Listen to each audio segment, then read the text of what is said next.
मौलाना साहब खाने च की आया आज बीफ पुलाव होएगा। बीफ पुलाव बड़ा ही मजेदार। हाय बीफ पुलाव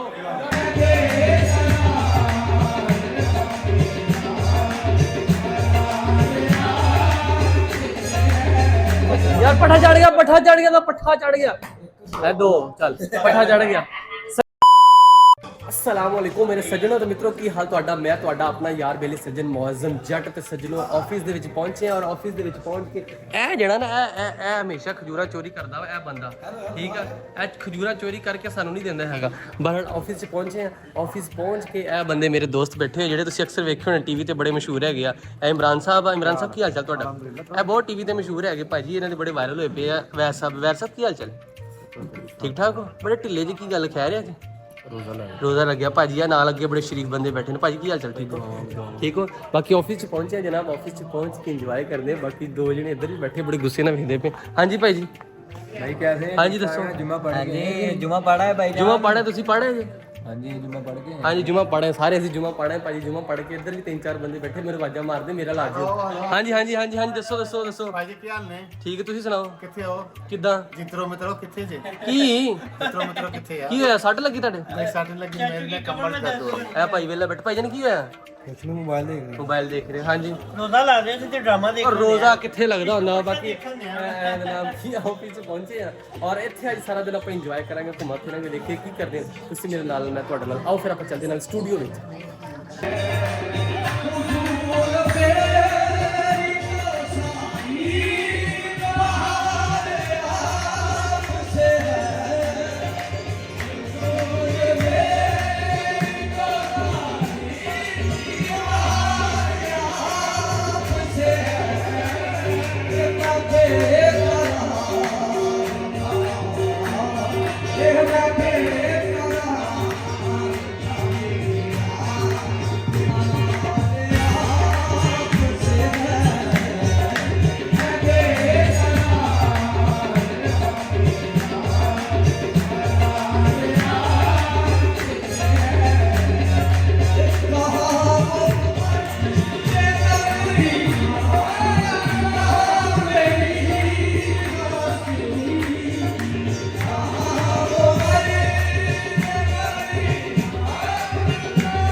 लो सज्जनों तुम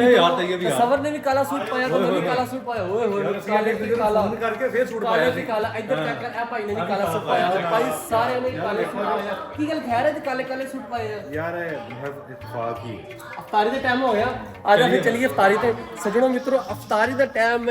ਪੂਰਾ ਹੋਇਆ ਪਰ ਬਸ ਥੋੜਾ ਟਾਈਮ ਰਹਿ ਗਿਆ ਤੇ ਬਾਹਰ ਜਨਾਬ ਵੇਖਿਓ ਇਹ ਵੇਖੋ ਆ ਸਾਡੇ ਉਸਤਾਦ ਹੋਰੀ ਖਲੋਤੇ ਵਾਲੇਕੁਮ ਸਲਾਮ ਕੀ ਹਾਲ ਉਸਤਾਦ ਜੀ ਇਹ ਫਰਕ ਭਾਈ ਇਹ ਬਹੁਤ ਸਾਨੂੰ ਤੰਗ ਕਰਦੇ ਹਮੇਸ਼ਾ ਇਹਨਾਂ ਨੇ ਸਾਨੂੰ ਤੰਗ ਹੀ ਕੀਤਾ ਇਹਨਾਂ ਨੂੰ ਸਾਨੂੰ ਕਦੀ ਸੁੱਖ ਨਹੀਂ ਮਿਲਿਆ ਹੈਗਾ ਕਦੀ ਸੁੱਖ ਨਹੀਂ ਮਿਲਿਆ भाई यार ये अपना जग के अंदर मटर पान बटा वाला ਉਹ ਯਾਰ ਖਾਣੇ ਦਾ अफ्तारी टाइम देखना असली दिखाना लोग अपने या सज्जनों के मित्र सज्जनों तो मित्रों सज्जनों मित्रों अंदर सज्जनों मित्रों सज्जनों मित्रों काले काला है काला काला फोटो लेनी काले के काला साहब भाई इधर आरफ भाई साहब भाई की हाल चाल यार इधर देखो सारा टब्बर ही साडा बैठा है इधर है बाकी जनाब अफ्तारी का टाइम माशाल्लाह आज ते खजूरा नाल पकोड़े हाय हाय हाय हाय हाय चासा जी की मजा आ जाएगा सज्जनों मित्रों अफ्तारी ਦਾ ਟਾਈਮ ਦੇਖੋ ਪੂਰਾ ਹੋਣ ਵਾਲਾ ਵਾ ਅਫਤਾਰੀ ਦੇ ਵਿੱਚ ਥੋੜਾ ਟਾਈਮ ਰਹਿ ਗਿਆ ਪਰ ਯਾਰ ਤੁਸੀਂ ਇੱਧਰ ਤੂੰ ਇੱਧਰ ਬੈਠਾ ਓਏ ਤੈਨੂੰ ਕੀ ਆ ਤੂੰ ਇੱਧਰ ਬੈਠਾ ਵਾ यार बुखार चढ़या यार ਓਏ ਹੋਏ ਮੇਰੇ ਭਰਾ ਨੂੰ ਬੁਖਾਰ ਛੜਿਆ ਤੈਨੂੰ ਕੀ ਹੋਇਆ ਵਾ ਤੈਨੂੰ ਕੀ ਹੋਇਆ ਵਾ ਆ ਤੂੰ ਕੱਲ ਓਵਰ ਅੱਜ ਇਹਨੂੰ ਕਿਸੇ ਨੇ ਓਵਰ ਨਹੀਂ ਦੇਣੀ ਹੈਗੀ ਬਾਕੀ ਸੱਜਣੋ ਮਿੱਤਰੋ ਅਫਤਾਰੀ ਦਾ ਹੋ ਗਿਆ ਟਾਈਮ ਕਿੰਨਾ ਕੁ ਰਹਿ ਗਿਆ टाइम रह गया जी 5 मिनट 5 ਮਿੰਟ ਰਹਿ ਗਏ 5 ਮਿੰਟ ਰਹਿ ਗਏ ਆ ਤੇ 5 ਮਿੰਟ ਵਿੱਚ ਅਸੀਂ ਦੁਆ ਸ਼ੁਰੂ ਕਰ ਲਈਏ ਦੁਆ ਤੋਂ ਬਾਅਦ ਜਨਾਬ ਅਸੀਂ ਤੁਹਾਨੂੰ ਮਿਲਦੇ ਆ ਔਰ ਨਾਲੇ ਇੰਜੋਏ ਕਰਾਂਗੇ ਰਲ ਮਿਲ ਕੇ ਸਟੂਡੀਓ ਦੇ ਵਿੱਚ ਸੀਗੇ ਫਿਰ ਜਾਵਾਂਗੇ ਵਾਪਸ ਸਟੂਡੀਓ ਵਿੱਚ ਉੱਥੇ ਜਾ ਕੇ ਆਪਾਂ ਇੰਜੋਏ ਕਰਾਂਗੇ ਰਲ ਮਿਲ ਕੇ ਐ ਦਰਾਨੀ ਹਾਂ ਮਿਜ਼ਰਾਨੀ ਕੀ ਹਾਲ ਤੇਰਾ ਅੱਜ ਗਿਆ ਨਹੀਂ ਅਫਤਾਰੀ ਤੇ यार कोई आई नहीं सी आज ऑफिस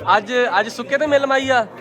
ਸੁੱਕੇ ਤੇ ਮਿਲ ਮਾਈ ਆ ਚਲੋ ਜਨਾਬ ਅਫਤਾਰੀ ਕਰੀਏ ਹੁਣ ਰਲ ਮਿਲ ਕੇ ਤੁਸੀਂ ਵੀ ਅਫਤਾਰੀ ਕਰੋ ਮੈਂ ਵੀ ਅਫਤਾਰੀ ਕਰਾਂ ਯਾਰ ਸਿਸਟਮ ਨੂੰ ਯਾਦ ਆਇਆ ਐਂਡ ਤੇ ਇਹ ਮੈਂ ਪੁੱਛਣਾ ਸੀ ਇਫਤਾਰੀ ਤੋਂ ਪਹਿਲੇ ਮੈਂ ਪੁੱਛ ਲਵਾਂ ਖਾਣੇ ਵਿੱਚ ਕੀ ਆਇਆ ਵਾ ਕਿਉਂਕਿ ਜਿਹੜੇ ਸਾਡੇ ਵਰਤਾਵੇ ਆ ਇੱਧਰ ਤੁਰੇ ਫਿਰਦੇ ਆ ਮੌਲਾਨਾ ਸਾਹਿਬ ਖਾਣ 'ਚ ਕੀ ਆਇਆ ਅੱਜ ਬੀਫ ਪਲਾਓ ਹੈਗਾ ਬੀਫ ਪਲਾਓ ਬੜਾ ਮਜ਼ੇਦਾਰ ਨਾ ਕਰ ਹਾਏ ਬੀਫ ਪਲਾਓ ਯਾਰ ਕੱਲ ਵੀ ਚਾਵਲ ਅੱਜ ਵੀ ਚਾਵਲ ਬੀਫ ਹੈਗਾ ਨਾ ਹਾਏ ਅੱਜ ਬੀਫ ਪਲਾਓ ਮਹਿਬੂਬ ਸਾਹਿਬ ਹੈ ਵੇਖੋ ਮਹਿਬੂਬ ਸਾਹਿਬ ਕੀ ਹਾਲ ਚਾਲ ਹੈ ਇਫਤਾਰੀ ਦੀਆਂ ਪੂਰੀਆਂ ਤਿਆਰੀਆਂ ਪੂਰੇ ਭਾਰ ਨਾਲ ਹੋ ਰਹੀਆਂ ਨੇ ਟਾਈਮ ਹੋ ਗਿਆ ਇਫਤਾਰੀ ਦਾ ਜਨਾਬ ਅੱਜ ਆਇਆ ਬੀਫ ਪਲਾਓ ਹਾਏ ਹਾਏ ਹਾਏ ਬਹੁਤ ਜ਼ਰੂਰੀ ਕੰਮ ਹੈ ਜਨਾਬ ਬਹੁਤ ਜ਼ਰੂਰੀ ਕੰਮ ਹੈ ਜ਼ੁਬੈਰ ਪਰਾ ਹੋ ਜਾ ਜ਼ੁਬੈਰ ਪਰਾ ਹੋ ਜਾ ਮੈਂ ਤੈਨੂੰ ਕਹਿ ਰਿਹਾ ਪਰਾ ਹੋ ਜਾ ਤੂੰ ਮੇਰੀ ਜਗ੍ਹਾ ਤੋਂ ਪਰਾ ਹੋ ਜਾ ਮੇਰੀ ਜਗ੍ਹਾ ਤੋਂ ਪਰਾ ਹੋ ਜਾ ਤੂੰ ਛੱਡ ਦਿੱਤੀ ਜਗ੍ਹਾ ਛੱਡ ਓਕੇ 3 ਮਿੰਟ ਰਹਿ ਗਿਆ ਐਲਾਨ ਕਰ ਦਿਓ ਅਜ਼ਾਨ ਦੇ ਦਿਓ ਦੁਆ ਪੜ ਲਓ ਜਨਾਬ ਦੁਆ ਕਰੋ ਸਾਰੇ ਰਲ ਮਿਲ ਕੇ ਦੁਆ ਕਰੋ ਸਾਡੇ ਵਾਸਤੇ ਵੀ ਤੇ ਆਪਣੇ ਵਾਸਤੇ ਮੇਰੇ ਵਾਸਤੇ ਵੀ ਮੇਰੇ ਵਾਸਤੇ ਵੀ ਤੇ ਵਿਆਹ ਵਾਸਤੇ ਵਿਆਹ ਵਾਸਤੇ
ਕਿੱਡੀ ਮਾੜੀ ਗੱਲ ਹੈ ਯਾਰ ਬੱਤੀ ਬੰਦ ਕਰ ਛੱਡੀ ਯਾਰ ਬਈ ਯਾਰ ਕੱਲ ਨਹੀਂ ਕਰਦੇ ਯਾਰ ਵੇਲੇ ਅੱਜ ਬੱਤੀ ਬੰਦ ਕਰ ਛੱਡੀ ਯਾਰ ਬਈ ਕਿੱਡੀ ਮਾੜੀ ਗੱਲ ਆ ਤੇਰੇ ਨਾਲ ਕਿੱਡੀ ਮਾੜੀ ਗੱਲ ਹੈ ਸਰ ਬਹੁਤ ਸ਼ੁਕਰੀਆ ਭਾਜੀ ਤੁਹਾਡੀ ਮੁਹੱਬਤ ਦਾ ਸ਼ੁਕਰੀਆ ਥੈਂਕ ਯੂ ਗੱਲਬਾਤ ਕਰ ਲਈ ਸਰ ਆ ਭਾਈ ਹੋਰਾਂ ਨੇ ਅੱਜ ਕਵਾਲੀ ਗਾਈ ਆ ਔਰ ਥੋੜਾ ਜਿਹਾ ਸੁਣਾ ਦਿਓ ਇੱਥੇ ਹੀ ਸੁਣਾ ਦਿਓ ਕੁਛ ਨਹੀਂ ਹੁੰਦਾ ਸਰ ਨਹੀਂ ਮਿਊਜ਼ਿਕ ਨਾਲ ਮਜ਼ਾ ਆਉਂਦਾ ਚੱਲ ਠੀਕ ਆ ਮਿਊਜ਼ਿਕ ਨਾਲ ਆਉਂਦਾ ਮਜ਼ਾ ਇੰਜ ਨਹੀਂ ਮਜ਼ਾ ਐਵੇਂ ਤੂੰ ਨਹੀਂ ਭੇਜਦਾ ਤਾਂ ਮਜ਼ਾ ਆ ਰਿਹਾ ਇੰਜ ਨਹੀਂ ਮਜ਼ਾ ਆਣਾ ਇੰਜ ਨਹੀਂ ਕੋਕਾ ਸੁਣਨਾ ਚਾਹੀਦਾ ਗੱਲ ਤੁਸੀਂ ਸਹੀ ਗੱਲ ਕੀਤੀ ਹੈਗੀ ਆ ਬਾਹਰ ਕੋਈ ਨਹੀਂ ਇੰਜੋਏ ਕੀਤਾ ਬਹੁਤ ਜ਼ਿਆਦਾ ਤੇ ਬਾਕੀ ਆਪਾਂ ਹੁਣ ਵੇਖਦੇ ਅੱਗੋਂ ਕੀ ਕਰਦੇ ਆ ਕਿੱਥੇ ਜਾਂਦੇ ਆ ਇੰਜੋਏ ਕਰੋ ਲੋ ਸੱਜਣੋ ਤੇ ਮਿੱਤਰੋ ਗੱਲ ਇਹ ਦੇ ਕੰਮ ਯਾਰ ਕਿੱਡੀ ਮਾੜੀ ਗੱਲ ਯਾਰ ਕਿਹੜੇ ਕੰਮ ਜਾ ਰਹਾ ਹੂੰ ਕਿੱਥੇ ਜਾ ਰਹੇ ਹੋ ਤੁਹਾਨੂੰ ਘਰ ਨੂੰ ਜਾ ਰਹੇ ਹਾਂ ਜਾ ਫਿਰ ਜਾ ਮੈਂ ਵੀ ਪੀ ਲਵਾਂ ਅੱਲਾ ਦੀ ਕਸਮ ਯਾਰ ਪੱਠਾ ਚੜ ਗਿਆ ਲੈ ਦੋ ਚੱਲ ਪੱਠਾ ਚੜ ਗਿਆ ਸੱਜਣੋ ਮਿੱਤਰੋ ਅਫਤਾਰੀ ਕੀਤੀ ਹੈ ਕਵਾਲੀ ਸੁਣੀ ਹੈ ਨੱਕ ਦਾ ਕੋਕਾ ਨਹੀਂ ਸੁਣ ਸਕੇ ਬਾਹਰ ਖੈਰ ਹੈ ਯਾਰ ਚਾਚਾ ਮੇਰੀ ਗੱਲ ਸੁਣ ਨੱਕ ਦਾ ਕੋਕਾ ਸੀ ਗਾਣਾ ਸੁਣਨਾ ਸੀਗਾ ਔਰ ਨਹੀਂ ਸੁਣਨ ਦਿੱਤਾ ਸਾਨੂੰ ਉਹਨਾਂ ਨੇ ਬੱਤੀ ਬੰਦ ਕਰਤੀ ਬਾਹਰ ਹੈ ਤੁਹਾਨੂੰ ਚਲਾਉਣਾ ਸੀ ਪਰ ਤੂੰ ਚਲਵਾਇਆ ਨਹੀਂ ਕਿਹੜਾ ਦਿੱਲੀਏ ਪੁਕਾਰੇ ਆ ਜਾ ਓਏ ਸ਼ਿਟ ਯਾਰ ਉਹਨੇ ਕਾਲੀ ਜ਼ੁਲਫਾਂ ਲਗਾ ਉਹਨੇ ਕੱਪੜੇ ਵੇਖ ਕੇ ਕਾਲੇ ਕਰ ਚਲੋ ਸਵੇਰ ਕੱਪੜੇ ਕੱਲ ਮੇਰੀ ਛੁੱਟੀ ਆ ਪਰਸੋਂ ਸਹੀ ਸੱਜਣੋ ਮਿੱਤਰੋ ਬਾਹਰ ਦਾ ਮਾਹੌਲ ਵੇਖੋ ਹੁਣ ਬਾਹਰ ਨਿਕਲੇ ਆ ਤੇ ਆ ਭਾਈ ਚੱਲਾ ਵਾ ਆ ਭਾਈ ਨੇ ਸਾਡੀ ਬਹੁਤ ਖਿਦਮਤ ਕੀਤੀ ਆ ਮੁੰਡੇ ਨੇ ਸਾਡੀ ਬਹੁਤ ਖਿਦਮਤ ਕੀਤੀ ਹੈ ਸਾਰੀ ਫਰੂਟ ਚਾੜੇ ਨੇ ਜਫਾਈ ਹੈਗੀ ਸਾਨੂੰ ਤੇ ਸੱਜਣੋ ਮਿੱਤਰੋ ਵੇਲੇ ਆ ਵੇਲੋ ਇਹਨਾਂ ਦੇ ਕੋਈ ਕੰਮ ਨਹੀਂ ਹੈ ਵੇਲੇ ਤੈਨੂੰ ਹੋਰ ਕੋਈ ਕੰਮ ਕਰਨਾ ਵੇਲਾ ਬੰਦਾ ਯਾਰ ਵੇਲੋ ਆ ਵੇਲੇ ਦੋਵੇਂ ਵੇਲੇ ਇਹਨਾਂ ਨੂੰ ਕੋਈ ਕੰਮ ਕਾਰ ਨਹੀਂ ਹੈਗਾ ਠੀਕ ਆ ਯਾਰ ਇਹਨਾਂ ਨੇ ਵੇਖੋ ਗੱਡੀ ਕੱਢ ਲੈਂਦੇ ਐਵੇਂ ਗੱਡੀ ਕੱਢ ਕੇ ਨਿਕਲ ਜਾਂਦੇ ਘੁੰਮਦੇ ਫਿਰਦੇ ਆ ਬਹਰਹਾਲ ਸੱਜਣੋ ਮਿੱਤਰੋ ਅੱਜ ਜਿਹੜਾ ਸੀ ਨਾ ਜਿਹੜਾ ਅਸੀਂ ਇਫਤਾਰੀ ਕੀਤੀ ਆਫਿਸ ਚ ਆ ਭਾਈ ਹੋਰੀ ਸਾਡੇ ਆਫਿਸ ਦੀ ਚਾਬੀਆਂ ਇਹਨਾਂ ਦੇ ਕੋਲ ਹੁੰਦੀਆਂ ਇਹ ਨਾ ਹੁਣ ਤੇ ਆਫਿਸ ਨਹੀਂ ਖੁੱਲਦਾ ਬਹਰਹਾਲ ਸੱਜਣੋ ਮਿੱਤਰੋ ਅੱਜ ਦਾ ਜਿਹੜਾ ਵਲੌਗ ਹੈ ਨਾ ਜਨਾਬ ਬੜਾ ਮਜ਼ੇਦਾਰ ਆ ਆਫਿਸ ਦੇ ਵਿੱਚ ਅਸੀਂ ਇੰਜੋਏ ਕੀਤਾ ਬਹੁਤ ਸਾਰਾ ਮਜ਼ਾ ਆਇਆ ਤੇ ਅੱਜ ਦੇ ਦਿਨ ਵਾਸਤੇ ਮੈਨੂੰ ਦਿਓ ਇਜਾਜ਼ਤ ਮੈਂ ਤੁਹਾਡਾ ਆਪਣਾ ਯਾਰ ਬੇਲੀ ਸੱਜਣ ਮੌਜ਼ਮ ਜੱਟ ਤੇ ਆਪਾਂ ਤੁਹਾਨੂੰ ਮਿਲਾਂਗੇ ਕੱਲ ਅੱਜ ਦੇ ਦਿਨ ਵਾਸਤੇ ਬਾਏ